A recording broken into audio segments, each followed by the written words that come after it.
Welcome to AK vacancy world. आज हम बात करेंगे उत्तर प्रदेश की जो प्रारंभिक अर्हता परीक्षा यानी प्रीलिमिनरी एलिजिबिलिटी टेस्ट PET 2023 है, उसके जो फॉर्म भरे जा रहे हैं उसके बारे में बात करेंगे। इसमें क्या होता है, इसमें अब उत्तर प्रदेश में कोई भी आप परीक्षा दोगे तो उससे पहले क्या है, अधिकतर जो परीक्षाएं सारी उसमें क्या है, पहले आपको आपकी जो प्रारंभिक अर्हता परीक्षा अगर आपने पास की हो तो ही आप वो परीक्षा दे सकते हो। यानी प्रीलिमिनरी एलिजिबिलिटी टेस्ट जो है वो पास किया हो तभी आप उस परीक्षा को दे सकते हैं। उसमें भी पास का क्या सिस्टम है, उसमें ये है कि जितने आपके पद होंगे उस हिसाब से उनके जो है उस हिसाब से आपकी मेरिट बनेगी और उस हिसाब से आपको लिया जाएगा। तो शुरुआत करते हैं, इसके बारे में जानकारी प्राप्त करते हैं। तो शुरुआत करते हैं।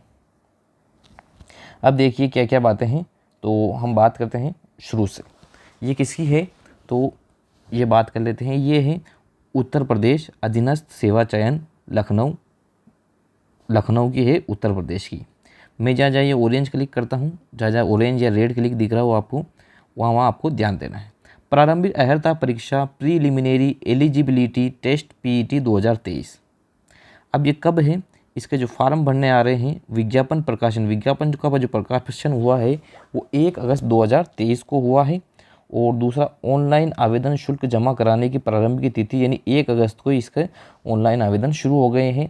ऑनलाइन आवेदन शुल्क जमा आवेदन सबमिट करने की अंतिम तिथि जो है 30 अगस्त 2023 रखी गई है। और शुल्क समायोजन आवेदन में संशोधन की अंतिम तिथि 6 सितंबर 2023 रखी गई है। यानी जो है 30 अगस्त तक आप फॉर्म भर सकते हो और 6 सितंबर तक आप उसमें संशोधन कर सकते हो, शुल्क समायोजन कर सकते हो।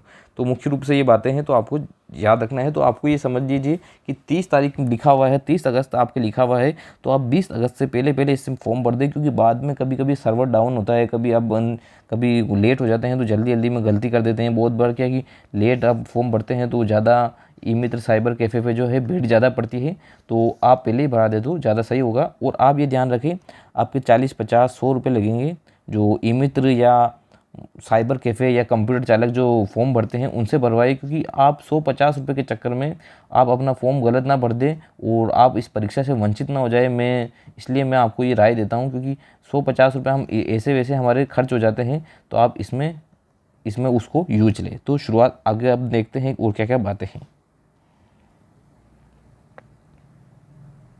जो मुख्य बातें हैं वही बताऊंगा, ज़्यादा वीडियो लंबा नहीं करूंगा, जो मुख्य बातें हैं वही बताऊंगा आपको। अब देखिए इसमें क्या बात है। ऑनलाइन आवेदन क्या है, ऑनलाइन आवेदन अभ्यर्थियों को सूचित किया जाता है कि प्रारंभिक अर्हता परीक्षा प्रीलिमिनरी एलिजिबिलिटी टेस्ट PET 2023 हेतु आयोग की वेबसाइट कौन सी है, आपको बड़ा करके बता देता हूँ मैं। ये देखिए जो वेबसाइट है वो ये वाली है। इस वेबसाइट को आप स्क्रीनशॉट ले लें और आप अच्छे से याद रखें। देख लिया आपने। अब मैं छोटा कर देता हूँ। अब देखिए, पर ऑनलाइन आवेदन किए जाने होंगे, कोई भी आवेदन ऑफलाइन स्वीकार नहीं किया जाएगा। यानी जो आवेदन होंगे, यानी जो आप जो फॉर्म भरेंगे वो ऑनलाइन ही फॉर्म भरने में आएंगे। ऑफलाइन जो हार्ड कॉपी जो हमसे जो भिजवाया जाता है फॉर्म, वो नहीं भरना है। अब देखो, प्रारंभिक अर्हता की परीक्षा की अनिवार्यता अब क्या है इसमें यह है। अब देखिए इसमें क्या है, इस वाले में पॉइंट में ये लिखा हुआ है कि अब जो है 2 परीक्षा होगी। पहली परीक्षा अगर पास होगी जब भी आप जो है किसी भी विभाग की परीक्षा में आप भाग ले सकेंगे, मुख्य रूप से इसमें ये लिखा हुआ। और 2.2 में देखिए, उल्लेखनीय है कि प्रारंभिक अर्हता परीक्षा 2022 का परिणाम दिनांक 25/1/2023 को घोषित किया गया था, जो कि 1 वर्ष की अवधि अर्थात दिनांक 24/1/2024 तक प्रभावी है। अतः आयोग द्वारा विभिन्न पदों के सापेक्ष चयन हेतु मुख्य परीक्षाओं के आयोजन हेतु जो विज्ञापन दिनांक 24/1/2023 तक निर्गत किए जाएंगे, उन परीक्षाओं में प्रतिभाग हेतु अभ्यर्थियों की शॉर्ट लिस्टिंग प्रारंभिक अर्हता परीक्षा 2022 के स्कोर के आधार पर की जाएगी। कहने का मतलब ये है कि इसमें अभी जो परीक्षा 2022 में भी ली गई थी, तो उसमें जो है वो 2023 में रिजल्ट आया था, तो अगले जो 2024 तक है, कब आया था रिजल्ट, 25/1/2023 को रिजल्ट आया था। तो 24/1/2024 तक उसकी जो है मान्यता है, उसके बाद उसकी मान्यता नहीं है, उस तक जो है अभ्यर्थी फॉर्म भर सकता है। अब देखो ये वाला पॉइंट देखिए, आयोग की परिधि में आने वाले पद, उत्तर प्रदेश अधीनस्थ सेवा चयन आयोग की परिधि में आने वाले पदों का विवरण है। जो अलग अलग पद जो है उनका विवरण दे रखा है। तो अपन को तो सारे पद के हिसाब से अपन को तो भरनी है पीईटी की परीक्षा का फॉर्म। तो मुख्य बात देखते हैं। अब देखिए ये वाला, देखिए चौथा पॉइंट, ऑनलाइन आवेदन करने वाले अभ्यर्थियों के लिए आवश्यक सूचना। इस विज्ञापन के अंतर्गत आवेदन करने हेतु ऑनलाइन आवेदन पद्धति ऑनलाइन एप्लीकेशन सिस्टम लागू है। अन्य किसी माध्यम से प्रेषित आवेदन स्वीकार नहीं किया जाएगा। अभ्यर्थी आयोग की वेबसाइट upssc.government.in के माध्यम से ऑनलाइन आवेदन करें। यानी जो है ये वेबसाइट है upssc.gov यानी government.in पर जो है आप आवेदन कर सकते हैं। तो ये वाला जो है इस पर आवेदन करें और ऑनलाइन ही आवेदन होगा, ऑफलाइन नहीं होगा। अब इसमें क्या क्या चीज़ें हैं, आवेदन भरने की प्रक्रिया भी बता देता हूँ आपको। आवेदन पत्र भरने की प्रक्रिया को निम्न 5 भागों में विभक्त किया गया है। पहला तो है कैंडिडेट का रजिस्ट्रेशन होगा, पहला वाला पॉइंट ये है। दूसरा फोटो या हस्ताक्षर यानी साइन अपलोड होंगे। तीसरा फॉर्म के शेष विवरण का भरा जाएंगे। और चौथा जो है फीस का भुगतान होगा, समायोजन तथा एप्लीकेशन फॉर्म सबमिट होगा। और पांचवा जो है आपका फॉर्म का प्रिंट आउट आपको दिया जाएगा। हो गया।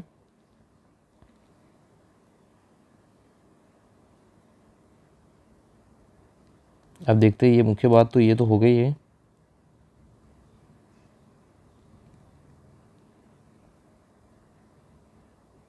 अब देखो ऑनलाइन आवेदन की शुल्क जो है, ये वाली मुख्य बात है।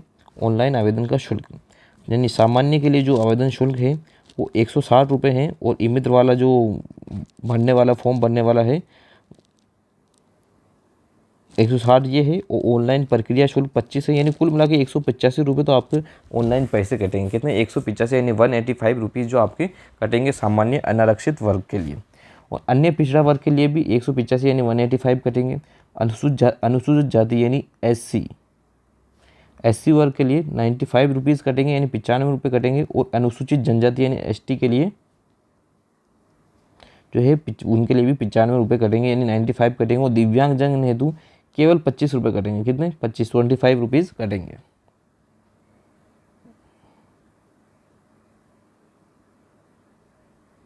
अब देखो शैक्षिक अर्हता क्या है। शैक्षिक अर्हता ये है प्रारंभिक, ये देखो ये 7वां पॉइंट देख रहे हैं हम। प्रारंभिक अर्हता परीक्षा 2023 में हाई स्कूल समकक्ष अथवा उससे उच्च शैक्षिक अर्हता धारित करने वाले अभ्यर्थी आवेदन कर सकते हैं।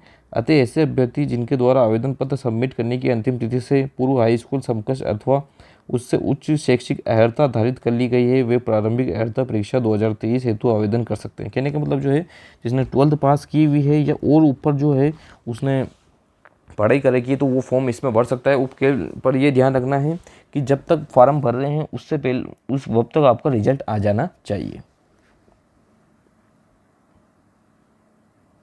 अब आयु सीमा क्या है? आयु सीमा जो है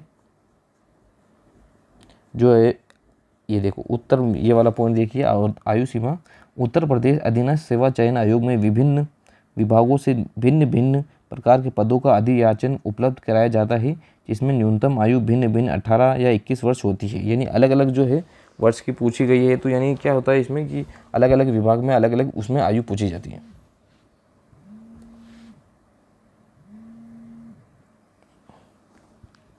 हो गया ये। अब जो और क्या मुख्य बात है इसमें देख लेते हैं। अब परीक्षा का पाठ्यक्रम जो है, पाठ्यक्रम आप देख लीजिए। पाठ्यक्रम के बारे में पाठ्यक्रम जो भी है और मैं आपको और बता दूंगा। अगर पाठ्यक्रम जो होगा उसकी और नई वीडियो बना दूंगा, जिससे क्या कि आपको ज़्यादा बड़ी वीडियो भी देखना ना पड़े। और परीक्षा का कार्यक्रम जल्दी उपलब्ध कर दिया जाएगा। और जो स्कोर की वैधता जो आपका जो ये आप परीक्षा देखो वो 1 साल के लिए मान्य होगी। किसके लिए? 1 साल के लिए, 1 वर्ष के लिए, 1 वर्ष के लिए मान्य होगी।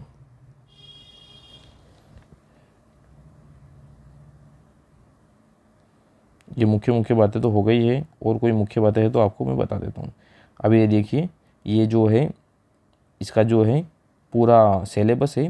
तो सिलेबस को मैं ना बिल्कुल आपको अगली वाली वीडियो जो आप इसको सब्सक्राइब कर लीजिए AK वैकेंसी वर्ल्ड को, तो मैं आपको पूरा सिलेबस जो अच्छी तरह से मैं बता दूंगा, क्योंकि इसमें ये वीडियो लंबी बन जाएगी।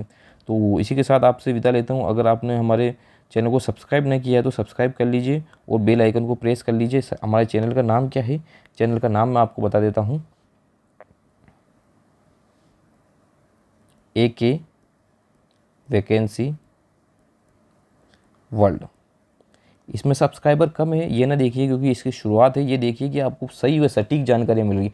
आप कहाँ पर भी देखें, अगर इसकी जानकारियाँ आपको एक भी जानकारी जो है गलत नहीं प्राप्त होगी तो AK वैकेंसी वर्ल्ड है, तो इसको आप सब्सक्राइब कर लीजिए और बेल आइकन जो है यानी जो घंटी दे रखी है उसको प्रेस कर दीजिए, यानी उसको दबा दीजिए। उस पर जो है ऑल नोटिफिकेशन लिखे हुए, ऑल नोटिफिकेशन, उस पर जो है क्लिक कीजिए। किस पे? All notification. ठीक है, इसी के साथ आपसे विदा लेता हूँ। AK vacancy world. Thank you.